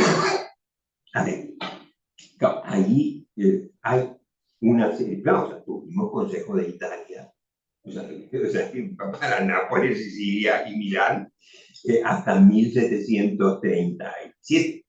Claro, por eso, el último tomo se llama, ¿cómo dije que se iba a llamar? Se llama, Una cosa, Santa Cruz. Los que están ahí, a lo mejor quieren hablar, ¿no? ¿O no? Nadie. Ah, vale, No, pues. el último se llama Consejeros del Rey y Consejos. Porque claro, puede haber consejeros sin consejos. O sea, puede haber un consejero de Flandes sin que haya consejo de Flandes. No, los obispos, eso sí. Claro, entonces, claro, o sea, una mirada moderna desde hoy día nos daría un cuento. ¿Cómo va a haber un presidente del Tribunal Constitucional si no hay Tribunal Constitucional? Primero es el tribunal y después es el presidente. O sea, primero es el tribunal y después el juez. Bueno, aquí es algo tal. O sea, además, o sea, hay todo un concilio de Baldwin que lo explica, precisamente. Entonces, claro, en nuestra monarquía pasa eso. O sea, claro, tú puedes perder un territorio, o sea, en el caso de Portugal, el consejo como tal, uno no lo encuentra. Uno lo encuentra después de la rebelión portuguesa. Pero se encuentra consejeros y con, sí, claro, y con quitaciones en las quitaciones de corte, y se les paga como, y a los consejeros de Italia, a los consejeros de hasta 1743 me parece que al último se les paga como tal consejero y firma, y lo llaman. Y cuando firma Regens Vidi, o sea, porque no, hay maneras de firmar distintas, eso también tiene toda la explicación. O sea, un consejero firma distinto de un regente en un consejo. O sea, Regens Vidi. Ahí ves a los últimos consejeros de Italia, son consejeros del rey. Porque son consejeros del rey, no de un consejo. O sea, son consejeros no porque pertenezcan a un consejo. El consejo lo es porque tiene consejeros. Entonces, claro, cuando nos planteamos, ¿y cuándo se quedó el Consejo de India? Pues dice que no lo sé, ni me importa. O sea, lo que a mí me interesa es que en algún momento hubo algún consejero encargado de las cosas de Indias. Y era el consejero del rey. Yo no voy a encontrar nunca el documento fundacional del Consejo de India que tanto ocupa hacer, porque no existe. A lo mejor existe, digamos, pero si existe será una anécdota. Pero claro, porque hay consejos que no se creen. El Consejo de Cruzada no se cree. Martínez Millán activó muy bien cómo iba hacia el consejo. Yo retraso aún mucho más la configuración, pero hay consejeros de Cruzada 80 años antes de que haya consejo. Entonces, claro, eso lo explico. O sea, perder un territorio da igual. Da igual, porque para los aspectos del consejero, ahora, distinto es si tú ya empiezas a decirme el consejo como órgano de la administración, ahí ya. Pero, por ejemplo, coges el listado de títulos de Carlos IV. Sí. Anda que no hay rey de Jerusalén, de no sé qué, ay, de cuál. Pero ahí no nombraron consejeros para ver que le aconsejaran, ¿verdad? Y sobre qué hacemos con Jerusalén. Sí, te pregunto. Sí, no, lo que ocurre es que la jurisdicción es una cosa universal como el oficio. Hay toda una discusión teórica que yo he visto que, como tu pregunta concluda, que lo que dicen los juristas, esto tiene que ver. O sea, el oficio no tiene límites. Es conmensurable, pero no limitable. O sea, es una construcción muy dura. Porque el rey se vale de su consejero para que conozca cualquier tipo de cosas. Entonces, claro, una cosa que se ve como parte de una estructura burocrática, lo que sea, es que hay consejeros que son de varios consejos. Porque claro, un consejero del Real de Castilla asiste por la tarde al de Hacienda, asiste al de Cruzada, hay dos que van al de Inquisición, hay otro que va a la Procuraduría Mayor de Cuentas. Claro, la cuestión no es por qué un sujeto está en 5 consejos. No, la cuestión es que el sujeto es consejero del rey y el rey le consulta lo que sale de su real voluntad.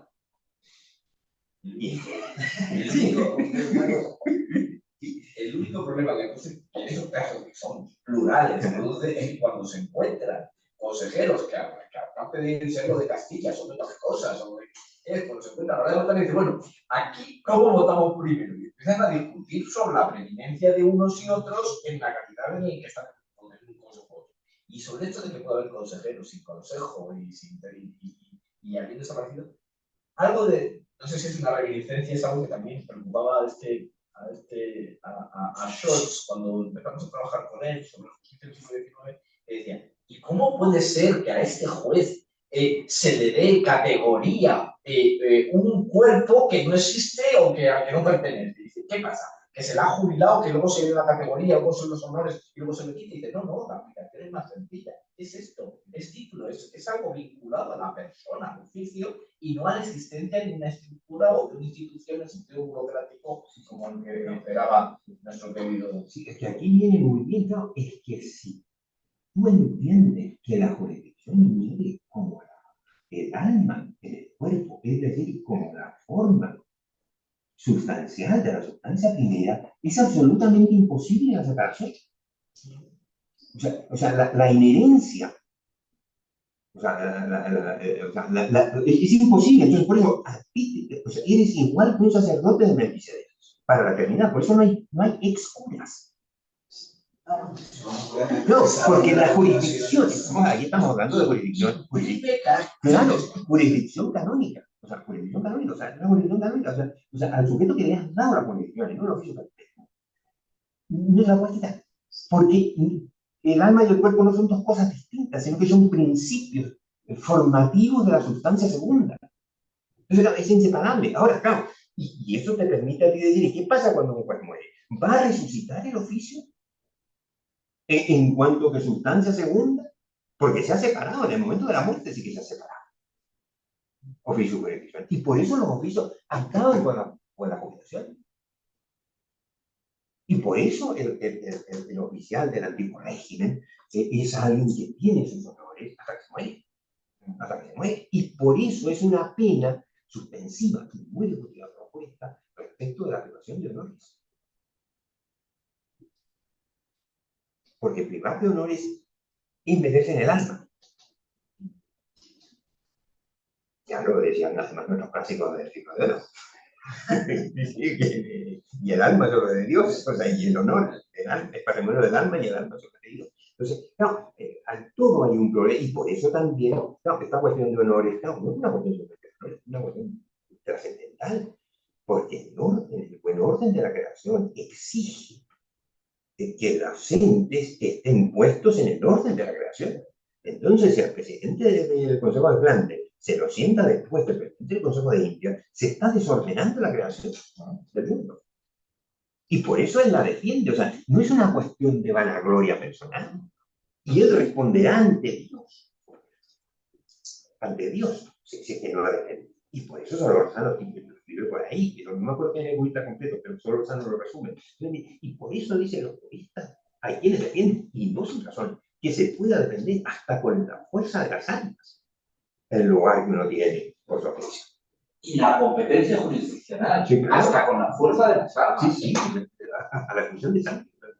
Si alguien me quita el cojín en la Catedral de Puebla de Los Ángeles, el obispo me pone el cojín para sentarme y para estar sentado mientras dice la misa, o sea, yo puedo llegar a la cosa de las armas. Y una competencia judicial en el 19, pues un alcalde puede tirar de la milicia nacional o de la milicia urbana y el intendente que va a discutirla, pues tira de los carabineros y llegan a la fuerza de las armas. Y es normal. A ver, el rey eso lo ves con mucho desagrado, ¿no? Porque esto de que aparezcan los conflictos, ¿no?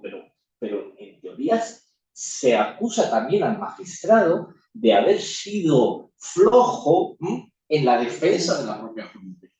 Por ejemplo, un caso, no es de un consejero, pero el Ricardo Rubio de Pirillas, que era oidor de la audiencia de Manila. Allí iban todos los desgraciados que tenían otra esperanza en la vida. Su mujer lo cayó con un capitán y él lo sorprendió inacto y por supuesto que mató al capitán y mató a su mujer. Era lo que procedía. Claro, sí, claro, estamos hablando de esa cultura, es lo que procedía el marido. Pero claro, lo someten a proceso. Y una de las defensas que aquí me dice que no es que esté yo aquí recurriendo a la ley castellana que me permite matar a mi mujer, pero adultera, yo me estoy defendiendo el oficio. Estoy defendiendo el oficio. O sea, aquí, mi mujer no ha mancillado solo el hecho social, ha mancillado el oficio. Y yo la por todo lo absolvieron. En cambio, no absolvieron en el 19 para ver las diferencias a un capitán general de Filipinas que en una fiesta por ahí hizo un brindis, me cago Fernando VII. Cierre de comillas. A ese no lo absolvieron. Porque claro, no está, o sea, ahí está violando el oficio de quien él ha recibido el mandato. La expresión es exacta. En el caso de las gilimonas también, que te encantarían, las hijas de un gilimón de la moza, las famosas gilimonas de aquí del portillo de Gilimón. Las ollas de Gil y tal. Sí, claro. Entonces, claro, también, o sea, mujeres, sus hijas y su mujer que le gustaba mucho bailar, cuando se dicta una de estas típicas pragmáticas de terceros, de los vestidos, ella se indigna y se van ese mismo día, vestidamente y se ponen entonces su padre las manda a apresar, el alcalde de Corzo en ese tiempo y las apresa él mismo. Porque entiende que no es la deshonestidad de sus hijas, sino que es el oficio que él tiene, el que se ve afectado por la conducta de las gilimonas. Y a partir de ahí las hizo vestir de monjas toda la vida. Una pregunta, una sugerencia. ¿Vale? Yo antes decía, el David también encima, yo creo que empieza a cambiar antes, como todo, ¿no? Es como, ¿no? Todo, digamos, lo que decía Antonio en España, ¿no? Los elementos de construcción de la estatalidad, que son propias de 18 o antes, pero que no coinciden, que solamente coinciden ya en el 19 y tienen sus retos. ¿Tú no crees, esto es una vulgaridad lo que digo, pero yo creo que no se ha planteado así? ¿No crees que es fundamentalmente el elemento del ejército y de la defensa, sobre todo niñas, la defensa en el 18 de Indias es una cosa, esa idea de que hay que estructurar el espacio, y ya estamos hablando de espacios, para obrar su defensa? No sé, ese elemento de, digamos, de militarización, ¿no? De necesaria militarización, el que puede empezar a cambiar la concepción del espacio. Y eso es lo único que se me ha ocurrido, porque el problema, como siempre, no es describirlo, sino explicar cuándo cambia, ¿no? Eso es una cosa muy obvia. No, pues aquí es así, y ese es el gran problema a mí siempre me lo ha parecido, de entender el mundo, los mundos antiguos en sus propios términos. Entonces, claro, también sabemos que los términos se mantienen durante mucho tiempo, incluso cuando el contenido de los términos ha cambiado. Eso ya lo sabemos, ¿no? También un poco vinculándolo con la exposición de ayer. Claro, se dice siempre, ¿no? La república, los oficios de república, no toda digamos, la teología municipalista, que al final del 18 ya eso no funciona. La idea esa republicana, que por mucho que nos empeñemos, eso empieza a ser de otro momento, ¿no? Pero claro, cuál es la vía, digamos, el elemento que cambia una concepción y que vamos después ya a las autoridades que tienen determinado el contenido de sus atribuciones, el espacio, el no sé qué, es decir, bueno, lo que es la reglamentación de una autoridad, ¿no? No cualquier ley sobre, yo qué sé, sobre las provincias, no sé qué, no sé cuánto. Pero todo eso ya empieza eso ya es la consecución de un cambio de percepción. Entonces, ¿cuál es la línea fundamental? Te pregunto, ¿tú no crees que esa idea del control esencialmente militar del espacio podría ser una vía importante para determinar un cambio de percepción? Entonces, claro, hasta que llega la autoridad del otro. ¿Por qué? Porque está obligado a hacer algo. Está obligado a defender, está obligado a... Sí, totalmente. O sea, yo creo que habría que estar atento a eso, porque esto es de lo que yo menos sé. Porque el Consejo de Guerra, aparte de ahí, el Consejo de Guerra es un consejo dificilísimo. Ya. Entonces, bueno, no se provee la consulta, los documentos más antiguos, ¿saben dónde están? En el Archivo General de la Administración en Alcalá, los del siglo XVI y XVII. ¿Qué hacen ahí? Sí, son los únicos documentos del siglo XVI y XVII que están en el archivo del siglo XIX en Alcalá. Y hay 218 expedientes de provisión de consejeros de guerra de 1601, desde el primero hasta 1809. Están ahí. Es muy difícil, pero sí. Lo digo porque está muy poco estudiado la jurisdicción en el ámbito de la guerra. No, a mí me ha costado muchísimo entender a todos estos consejeros, a los flamencos, por ejemplo, o a aquellos que han sido veedores generales del ejército en Flandes, o a los que han sido pagadores en Flandes, o a los que han tenido oficios de hacienda en Flandes, y que luego en algún momento pues lo han nombrado gobernador de Namur, consejero de Brabante, no sé qué, y acaban aquí junto a la Real Persona, o acaban en el Consejo de Hacienda o en el Consejo de Guerra. Está muy poco estudiado. Hay una obra muy estudiada en esa, y también muy poco estudiado, claro, el tema de los méritos. Claro, nosotros porque somos abogados lo sabemos muy bien, méritos de letras, estudiaron, colegios y todas esas cosas. Escribieron obras, colegios mayores, en fin. Claro, para que te nombren el Consejo de Guerra, pues tienen un oficio militar, necesitas méritos. Y hay una serie de obras que tratan específicamente del mérito de los soldados. Hay una obra, no recuerdo de quién es, que fue la básica, y de los servicios. ¿Por qué hago todo eso? Porque claro, en el caso del oficial que sirve en el ámbito de la guerra, su oficio se desempeña en el territorio. Porque es para defender un territorio, para conquistar un territorio. O sea, claro, claro, entonces hay allí, y eso hace tan, a veces tan, o sea, claro, porque uno se propone un consejero de guerra, a mí no me satisfacen los dos estudios que conozco, mayores sobre el consejo de guerra, no me satisfacen para nada. Yo no sé nada, digamos, pero no me satisfacen, o sea, me siguen dejando preguntas. Y una de las preguntas que me dejan es esa, realmente, o sea, claro, que sobre todo sirve en la guerra, sí, sí, o sea, sirve en la iglesia, la milicia, sí. A ver, que sirve en la milicia, más allá de las regiones, que van una vida en blanco. Explíqueme cómo se estructura y qué jurisdicción ejerce, y dónde, y claro, y ahí sí, claro, que la guerra es el escenario de los méritos beneficiosos. Y la guerra en el mar, y las galeras, y por eso el Consejo de Cruzada es tan importante en esto, y nadie se ha preocupado del Consejo de Cruzada, porque allí están situadas las habitaciones de todas las galeras del Mediterráneo y de la Castilla, y órdenes, claro, y órdenes militares. Entonces, claro, pero ahí el espacio desde un principio juega un papel que no juega. Claro, porque a la Real Audiencia de Santiago de Chile le daba exactamente igual que el Estado de Arauco existiera o no existiera. Le daba igual si el mundo se acababa en Magallanes o en Ney, le daba igual. Porque en una jurisdicción hay unos pies con independencia. ¿Cuándo podía ser relevante?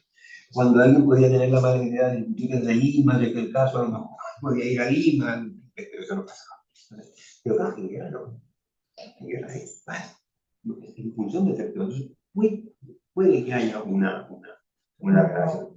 Sí. Eu lamento, pero forma parte de mi oficio interrumpir y asegurar, junto a la real persona de Rubia, que está ahí, en la pantalla, aseguraros que todos comensales van a poder comer algo. Si perdemos la reserva, entonces lamento interrumpir así, de manera un poco abrupta, pero bueno, tenemos ahora el tiempo en el goloso para seguir hablando. Bueno, muchas gracias. Muchísimas gracias de nuevo. Una pregunta. Bueno, felicidades, ¿no?